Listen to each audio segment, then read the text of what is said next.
Muy buenos días, hermanos. Estamos aquí nuevamente para otro estudio más de la palabra de nuestro Dios. Temprano en la mañana estamos aquí el día jueves 2 de julio. Ya estamos en la recta final.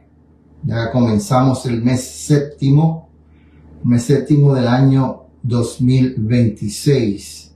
De ahora en adelante los días se han ido rápido y yo creo que están yendo cada vez más rápido. Pero le damos gracias a Dios porque estamos en esta mañana aquí para estudiar su palabra. Quiero leer el matinal en los lugares celestiales para el día 2 de julio, confianza absoluta en Dios. En los lugares celestiales para el 2 de julio, confianza absoluta en Dios. La lámpara del cuerpo es el ojo, así que si tu ojo es bueno, todo tu cuerpo estará lleno de luz. Mateo 6:22. La obra del Espíritu de Dios en el hombre no es tal que lo incapacite para realizar los deberes comunes de la vida. No debe haber una religión para los negocios y otra para la iglesia. Fíjese que aquí no dice que no tengamos trabajo, sino que tenemos que tener la misma cristiandad en el trabajo, en los negocios, que en la iglesia. La obra del Espíritu de Dios abarca el ser entero, alma, cuerpo y espíritu. Si la palabra de Dios es albergada como un principio permanente en el corazón y se le mantiene bajo cualquier circunstancia, el hombre es llevado con las habilidades que le fueron dadas bajo la sujeción del Señor Jesucristo. Sus facultades indivisas, aun sus pensamientos, son llevados en cautiverio a Cristo. Esto es verdadera santificación. Todas las partes de la experiencia se fusionan en completa armonía. No le falta nada, no guarda nada para sí, para hacer lo que place con ello. ¿Qué es la verdadera santificación? Estar sujetos al Señor Jesucristo en pensamientos, en facultades, y estar llevados a cautiverio en Cristo, a Cristo como cautivos. Esto es verdadera santificación. La lámpara del cuerpo es el ojo, así que si tu ojo es bueno, todo tu cuerpo estará lleno de luz. Dice, tu ojo, no el de alguna otra persona, es personal, mi ojo. La rica experiencia que es nuestro privilegio tener, la perdemos cuando esperamos que algún otro vea por nosotros y nos guíe en nuestra experiencia espiritual como si fuéramos ciegos. Debemos tener un ojo puro para la gloria de Dios, un propósito único y persistente de dejar a un lado el yo y las preferencias de los otros. El que verdaderamente ama y teme a Dios, luchando con entereza de propósito para hacer su voluntad, pondrá su cuerpo, su mente, su corazón, su alma, su fuerza al servicio de Dios. Tal fue el caso de Enoc. Caminó con Dios. Su mente no estaba contaminada por la visión impura, defectuosa. Los que estén decididos a hacer de la voluntad de Dios la suya, deben servir y agradar a Dios en todo. Entonces el carácter será armonioso y bien equilibrado, consistente, agradable y verdadero. La verdadera santificación es ser cautivo de Cristo en todo. Agradar a Dios en todo. No es lo que yo quiero, sino que es en todo. Y como pueblo tenemos ese deber de agradar a Dios en todo. Y no debemos dejar que nada nos separe de agradar a Dios. Ese es el deseo de Dios en esta mañana. Vamos a tener una oración para comenzar el estudio. Padre nuestro que estás en el cielo, te damos gracias porque nos permites en esta mañana nuevamente, en las horas tempranas de este día, de estudiar tu palabra. Como siempre te pedimos al comenzar un estudio que sea tu Santo Espíritu el que limpie nuestras mentes, nuestros corazones de pecado, de malicia, de envidia, de orgullo, de todo lo que nos aparta de ti. Que al abrir tu palabra, en ella encontremos tu voluntad para nuestras vidas. En el nombre de Jesús. Amén.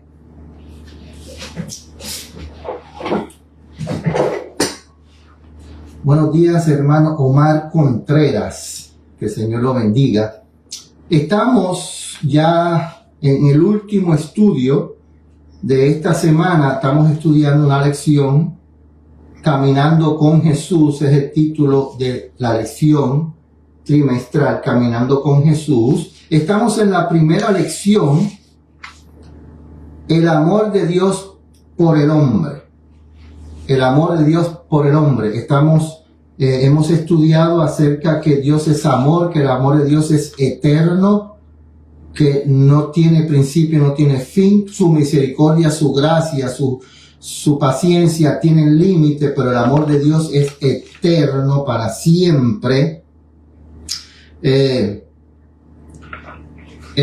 La misión de Jesús fue que vino a limpiarnos de toda la enfermedad física, pero la mayor enfermedad espiritual del pecado, pero también vino a llamar al pecado por su nombre. Vino a llamar al pecado por su nombre, limpió el templo físicamente y quería limpiar el templo espiritual de nosotros. Una vida de abnegación. Cristo tuvo la pesada carga de llevar mis pecados, mis transgresiones. Tuvo la pesada carga de hacer la voluntad de su Padre. Y Dios nos amó tanto que se dio a sí mismo en la persona de Cristo. Que Cristo fue el Hijo de Dios cuando nació en la tierra, engendrado por el Espíritu Santo, único, unigénito, que quiere decir el único, donde no hubo necesidad de que un hombre carnal tuviera que ver con el engendramiento de Cristo. Fue el Espíritu Santo el que engendró a Cristo en María. Por eso se dice único, el único en la tierra, donde no tuvo que haber una relación sexual entre un hombre y una mujer para poder ser engendrado. Abraham y Sara tuvieron que tener relaciones sexuales. Zacarías y su esposa tuvo que tener relaciones sexuales para tener a Juan. O sea, el único que no tuvo que intervenir en una relación sexual entre un hombre y una mujer para ser engendrado fue Cristo Jesús. Por eso es unigénito, único. Y Cristo, nuestro sustituto y garantía, es el único sustituto. Yo no soy sustituto de Cristo. Cristo es mi sustituto. Y fue en la eternidad, allá atrás en la eternidad, donde se reunieron los tres de la deidad y decidieron que uno de ellos fuera hecho hijo cuando viniera al mundo si el hombre pecara. Decidió ser el sustituto, y por eso cuando Adán y Eva pecaron, no murieron, aunque Dios había dicho que iban a morir, no murieron porque había un sustituto que tomó su lugar. Buenos días, Joel Azón, aquí en Acción con el Padre Celestial. Amén. Joel Jackson, buenos días y bienvenido. Así que vamos a estudiar el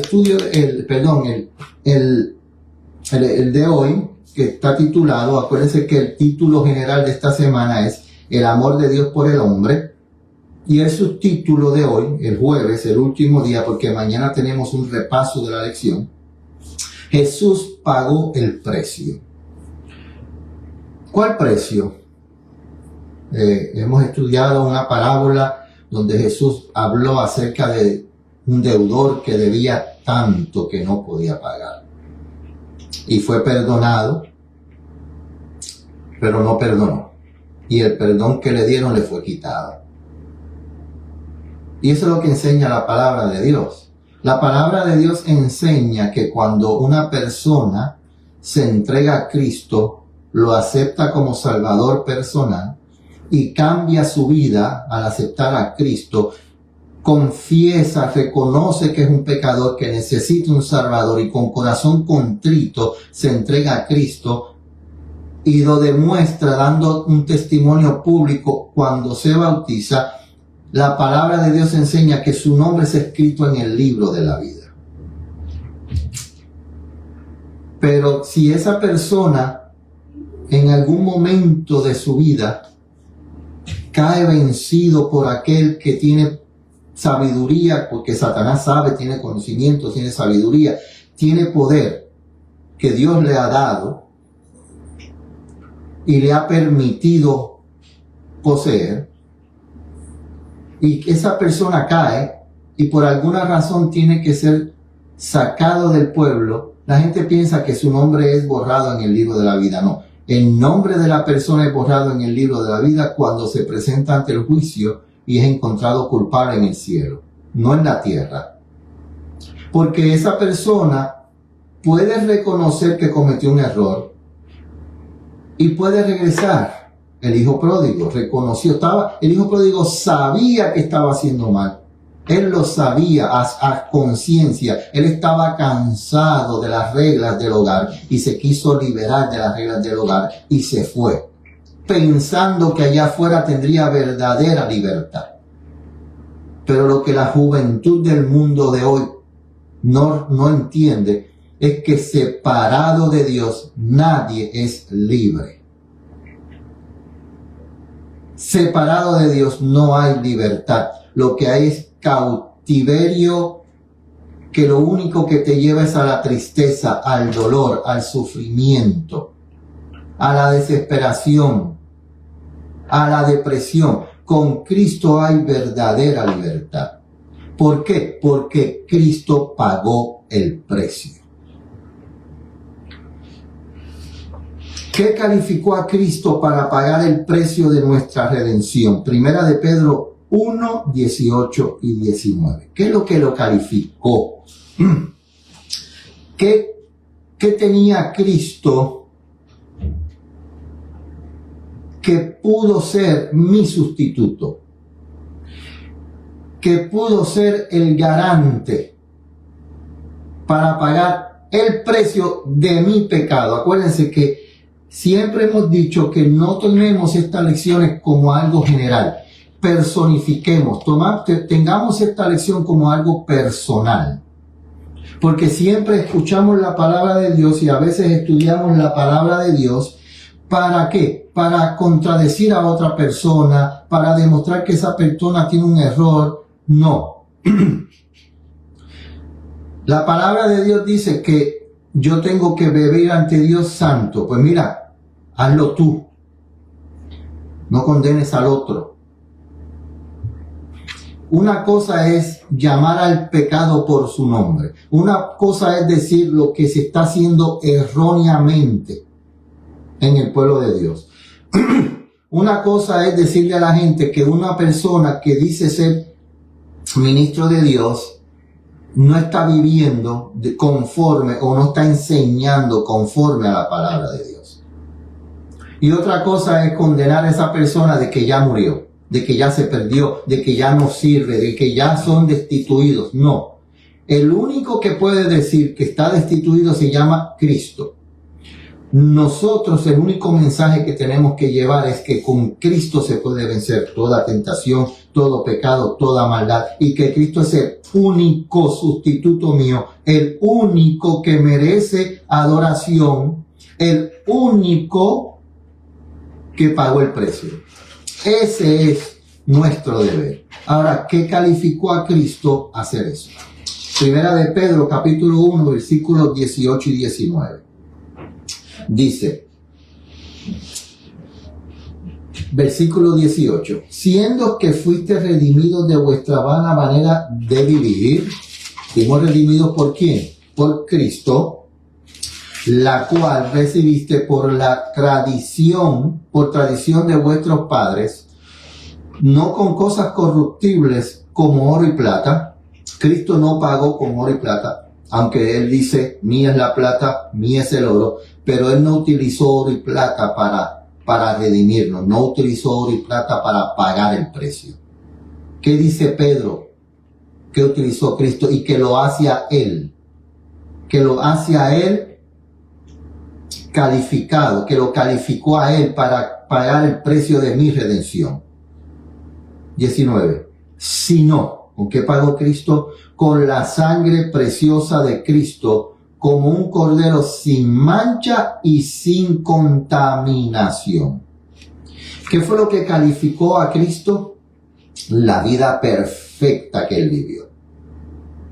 Un cordero sin mancha. No se le podía encontrar a Cristo ninguna mancha ni arruga en sus pensamientos, en su forma de ser, en su forma de hablar, en su vestimenta, en su comida, en forma de adorar. Todo era perfecto. Por eso Cristo es el único que puede pagar mi precio. El precio que yo, la deuda que yo tenía y tengo con Dios por mi pecado, el único que pagó eso se llama Cristo Jesús. Dice aquí en Camino a Cristo, página 15, el precio pagado por nuestra redención, el sacrificio infinito que hizo nuestro Padre Celestial al entregar a su Hijo para que muriese por nosotros, debe darnos un concepto elevado de lo que podemos llegar a ser por intermedio de Cristo. Pero fíjate, Ramón, ahí no está mencionando el Espíritu Santo. Acuérdense esto. Cuando aquí está mencionando por intermedio de Cristo, está incluyendo a los tres.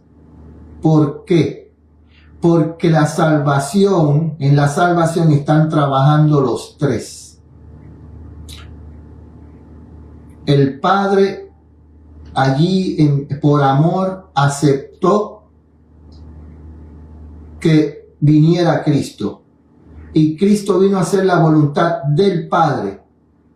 Pero Cristo dijo, yo entrego mi vida voluntariamente. A mí nadie me obliga. Y Cristo dijo que el Espíritu Santo vendría a llevarlos ¿a dónde? A llevarnos ¿a dónde? A Cristo. O sea que los tres están trabajando por tu salvación y por mi salvación. Al considerar el inspirado apóstol Juan la altura, la profundidad y la anchura del amor del Padre hacia la raza que perecía, se llena de alabanzas y reverencia y no pudiendo encontrar el lenguaje adecuado con que expresar la grandeza y ternura de ese amor, exhorta al mundo a contemplarlo. ¿A contemplar a quién? A Cristo. ¿Cómo yo puedo contemplar a Cristo si Cristo está en el cielo? A través de su palabra. A través de la palabra nosotros encontramos que ellas dan testimonio de Jesús. La Biblia es la luz menor que me lleva a la luz mayor. Todo escritor de la Biblia es luz menor que habla acerca de la luz mayor que se llama Cristo Jesús. Yo no puedo poner a ningún escritor de la Biblia como luz mayor. No. Cada escritor, Moisés, el más grande profeta del Antiguo Testamento, es luz menor. Es luz menor que me lleva a la luz mayor que es Cristo Jesús. Juan el Bautista, el más grande profeta nacido de mujer, que dijo Cristo que él era luz menor, lámpara que llevaba a la gente ¿a dónde? Al Cordero de Dios que quita el pecado del mundo, la luz mayor. Cristo es la luz mayor. Su palabra, la palabra de Dios, la Biblia, escrita por hombres, inspirados por Dios, es luz menor que me lleva a la luz mayor que Cristo Jesús. ¿Cuán valioso hace esto al hombre? Por la transgresión, los hijos de los hombres son hechos súbditos de Satanás. Cuando yo abandono a Cristo, me hago ¿qué? Súbdito de Satanás. Por la fe en el sacrificio expiatorio de Cristo, los hijos de Adán pueden llegar a ser hijos de Dios. La separación, el pecado, hizo que nosotros fuéramos súbditos de Satanás. Pero, ¿qué dice aquí? Somos hijos de Dios por el sacrificio expiatorio de Cristo y la fe que yo tenga en ese sacrificio. Al revestirse de la naturaleza humana, Cristo eleva a la humanidad. Al vincularse con Cristo, los hombres caídos son colocados donde pueden llegar a ser, en verdad, dignos del título hijos de Dios. Ese título hijos de Dios yo solamente lo tengo cuando tengo fe en el sacrificio de Cristo y acepto ese sacrificio. Ahora, ¿qué palabras usó el apóstol Juan para expresar la magnitud del amor de Dios? Primera de Juan, capítulo 3, versículos 1 y 2. ¿Qué palabras? Miren esta palabra. Acuérdense que Juan le decimos el discípulo del amor. Y mucha gente piensa que como Juan era el discípulo del amor, pues solamente lo único que habló es del amor. Pero no, cuando nosotros leemos las epístolas, el libro de Juan, y primera y segunda y tercera de Juan, nosotros vamos a encontrar que el amor que yo le tengo el amor de Dios es eterno para con el pecador, pero odia el pecado, y que el amor que yo digo tener hacia Dios se demuestra haciendo su voluntad, obedeciendo sus mandamientos. Usted lo va a encontrar en el libro, en las epístolas de Juan así. Yo digo que yo amo a Dios, ¿cómo lo expreso? Haciendo su voluntad en todos los aspectos de mi vida.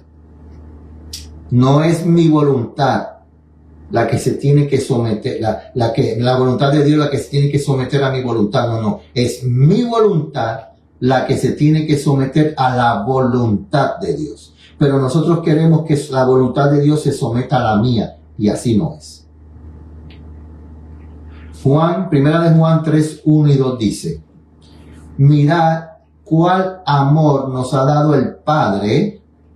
Fíjense, el amor que nos ha dado el Padre, Cristo Jesús. Cuando Juan dice aquí, mirad cuál amor nos ha dado el Padre, está hablando de Cristo. Como Cristo, el amor de Dios se reflejó en Cristo, que lo dio todo. ¿Para qué? Para que seamos llamados hijos de Dios. Por esto el mundo no nos conoce, porque no le conoció a Él. ¿Cómo es conocer a Dios? ¿Qué es conocer a Dios? Hacer su voluntad, confiar en Él, aceptar su voluntad para mi vida, no poniendo peros. Dice el 2: amados, ahora somos hijos de Dios y aún no se ha manifestado lo que hemos de ser, pero sabemos que cuando Él apareciese seremos semejantes a Él, porque lo veremos como Él es. ¿Cuándo? Cuando veamos a Dios. Ahora mismo yo no puedo ser semejante a Dios 100%. No. Porque no lo puedo ver. Yo puedo conocer a Dios un poco a través de su palabra. Y ese poco conocimiento que yo tengo a través de su palabra me acerca a Él. Y si yo acepto su palabra, yo acepto su voluntad y yo dejo que Él domine en mi vida, yo me puedo empezar a parecer un poco a Dios. Pero cuando Él venga, cuando Cristo venga, cuando nosotros podamos ya ver a Cristo cara a cara, persona a persona, cuando podamos contemplar su gloria, entonces seremos transformados a la semejanza de Él y conoceremos completamente a Dios. Versículo 3. Versículo 2 termina. O sea que Juan dice, porque Dios nos ama, cuando yo acepto ese amor, cuando yo acepto la voluntad de Dios, cuando yo acepto que Él domine en mi voluntad, entonces yo llego a ser hijos de Dios, pero es por amor, que Él me amó primero. Como Él me amó primero, entonces ahora yo puedo ser hijo de Dios. Pero para yo ser hijo de Dios, yo tengo que aceptar su voluntad, yo tengo que vivir su voluntad, yo tengo que hacer todo lo que Él dice que tengo que hacer. ¿Cómo hablo? ¿Cómo como? ¿Cómo me visto? ¿Cómo bebo? ¿Lo que bebo? ¿Cómo me comporto? Pero hoy nosotros queremos parecernos más al mundo, y pareciéndonos al mundo queremos ser llamados hijos de Dios. No es así. Así no es. Porque en el libro de Juan, en la palabra de Dios dice que si yo me parezco al mundo, soy enemigo de Dios. Así que yo no me puedo parecer en nada al mundo. Si yo me parezco en algo al mundo, me hago enemigo de Dios. Y ese es un problema grave. Hacerme yo enemigo de Dios, del único que puede pagar el precio de mi pecado, del único que puede ser mi sustituto, del único que puede dar garantía de que yo puedo ser salvo. Si yo me hago enemigo de Dios, ¿quién me puede salvar a mí? Cuando yo condeno a alguien, cuando yo juzgo a alguien y le digo, ya tú estás perdido, tú no tienes salvación, tú eres muy pecador, Dios no te oye, porque Dios no te puede escuchar al pecador. Entonces, si Dios no puede escuchar al pecador, ¿cómo puede el pecador recibir el perdón? Eso es satánico. Si Dios no puede escuchar al pecador, si la Biblia dice que yo tengo que únicamente orar en el nombre de Cristo, y la Biblia dice que el único sustituto intercesor se llama Cristo Jesús, pero ahora la gente dice que yo como único, si yo soy pecador, como único Dios me puede escuchar a mí, es que yo vaya a un santo aquí en la tierra para que Dios me pueda escuchar a través de ese santo. Eso es satánico.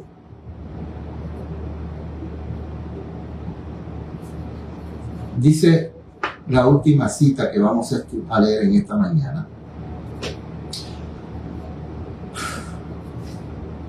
Porque estamos hablando esta semana acerca de ese amor de Dios a través de su Hijo, Cristo Jesús.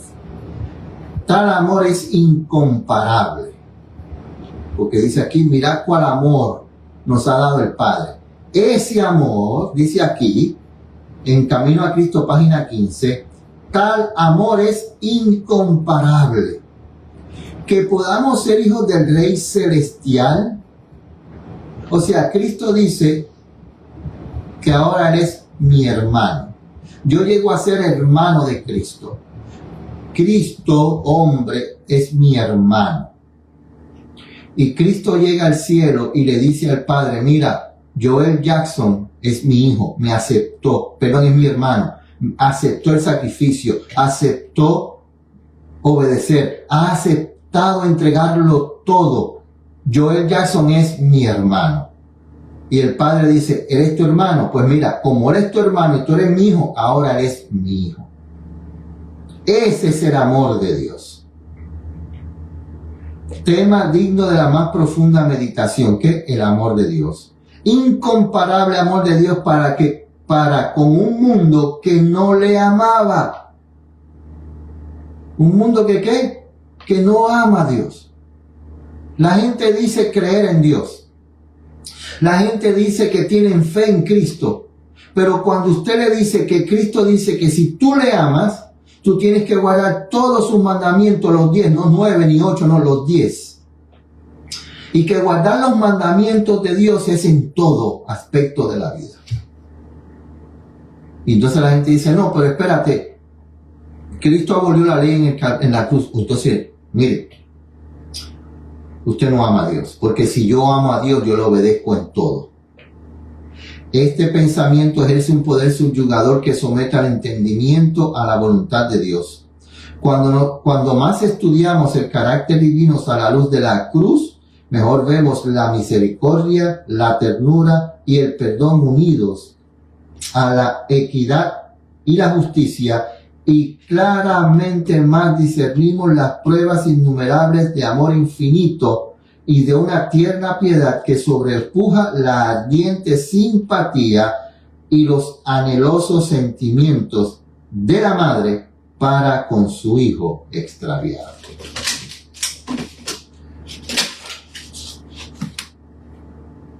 ¿Qué deuda tenemos nosotros con Dios? Cuando nosotros tomamos decisiones erróneas y esas decisiones erróneas nos separan de Dios y nos volvemos súbditos de Satanás. ¿Qué dice la Biblia que pasa? Dice la Biblia que hay alguien llamando. Hay alguien que está en una puerta llamando.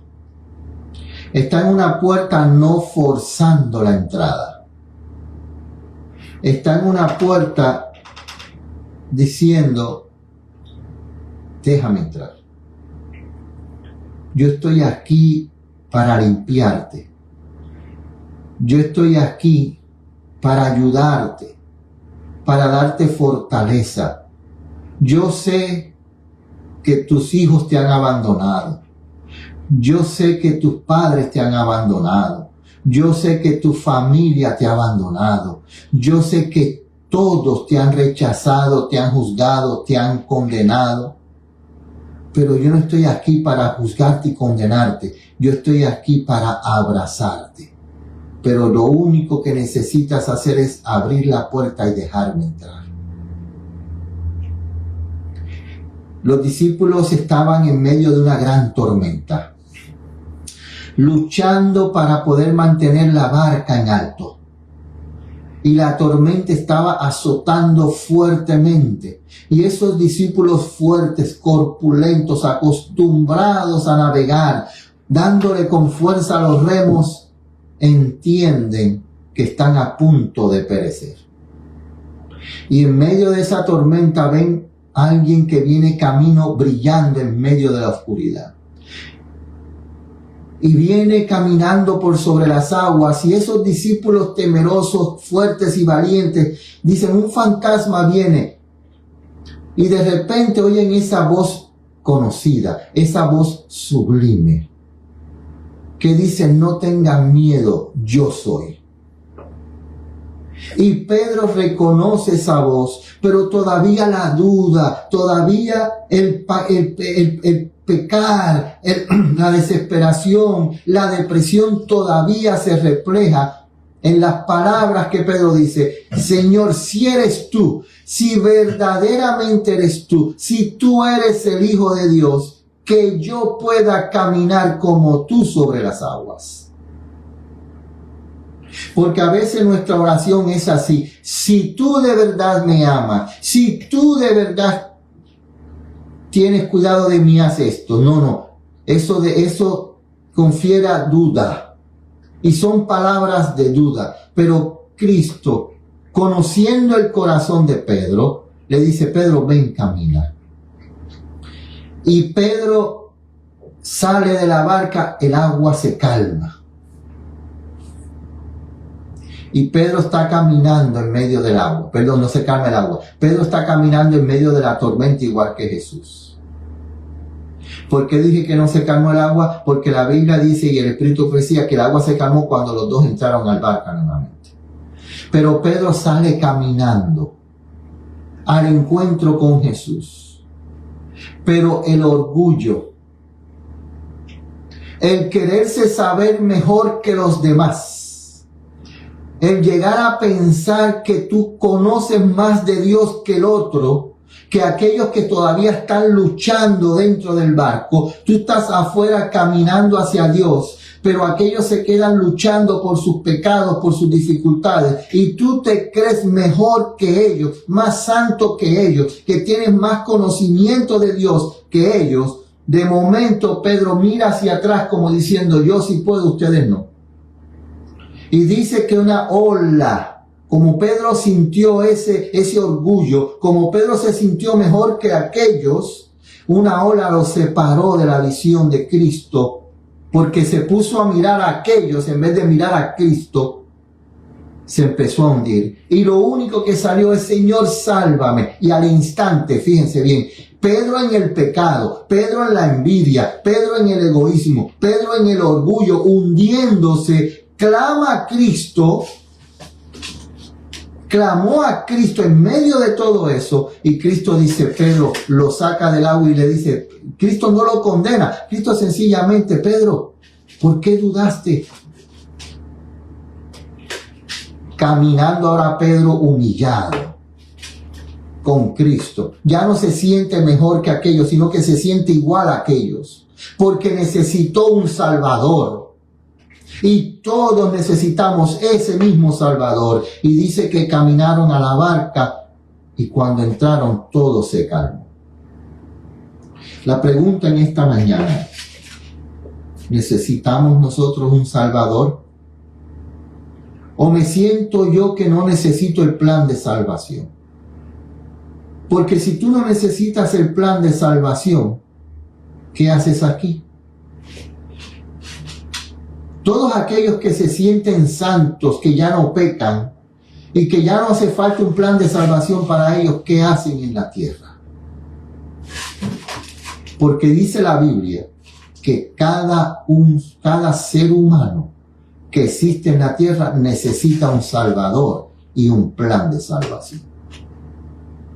Es mi deseo en esta mañana que todos nosotros reconozcamos que necesitamos un Salvador y el plan de salvación. Que Dios nos ayude a poder entender eso en esta mañana. Vamos a orar para terminar.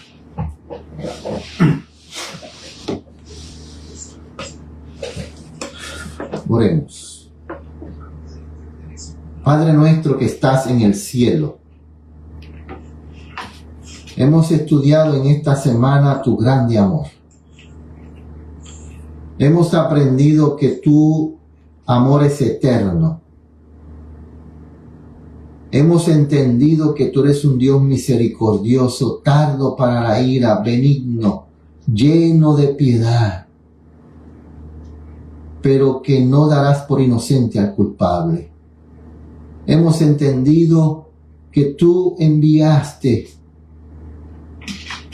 mismo te enviaste en la persona de Cristo Jesús, para que el mundo pudiera ver el amor reflejado en el carácter, en la vida perfecta, en ese Cordero que fue el sustituto y garantía por un mundo que no le amaba, en ese Cordero que pagó el precio tan grande, la deuda de mi pecado que yo no podía pagar, y tomó mi lugar, para que nosotros pudiéramos ser, por tu amor y tu misericordia, llamados tus hijos. El mundo no quiere reconocer que necesitamos ese Salvador. Satanás quiere que pensemos que ya somos santos, que no pecamos y que no necesitamos de un plan de salvación ni un Salvador. Satanás quiere que pensemos que ya somos muy pecadores, que tú no nos escucharás. Satanás quiere que pensemos que no importa lo que yo haga, tú me amas y me vas a salvar. Pero tu palabra dice que si yo de verdad te amo, yo tengo que obedecerte en todo lo que tú dices. Por eso en esta mañana queremos pedirte perdón. Queremos que nos ayudes, nos des la fortaleza, el poder necesario para vencer al enemigo, el maligno y el pecado. Que lo que hagamos en este día sea para tu gloria y tu honra, donde estemos, donde vayamos, y que el mundo pueda ver en nosotros que hay un Dios verdadero. Te pido que tú acompañes a Joel Jackson, su familia y su hogar, lo bendigas. Te pedimos que acompañes también a Omar con su familia, que lo dirijas, que los acompañes, y a aquellos que están conectados pero no veo su nombre también, que los tomes en tus brazos de amor y los dirijas, los guíes por el camino correcto, y los que vean este estudio más tarde, que tu nombre sea glorificado en sus vidas, y que la paz, la misericordia y la justicia llegue a estos lugares. Todo esto te lo pedimos en el dulce nombre de tu amado Cristo Jesús. Amén. Bueno, hermanos, que tengan un día agradable, que el Señor los acompañe, que los bendiga. Que todo hijo de Dios, verdadero hijo de Dios, se sienta agradecido por el amor de Dios y lo demostremos obedeciendo su palabra. Y como siempre decimos, todavía hay esperanza, todavía los brazos de la misericordia y la justicia de Dios están abiertos, diciendo, hijo, vuelve al hogar. Que el Señor los acompañe.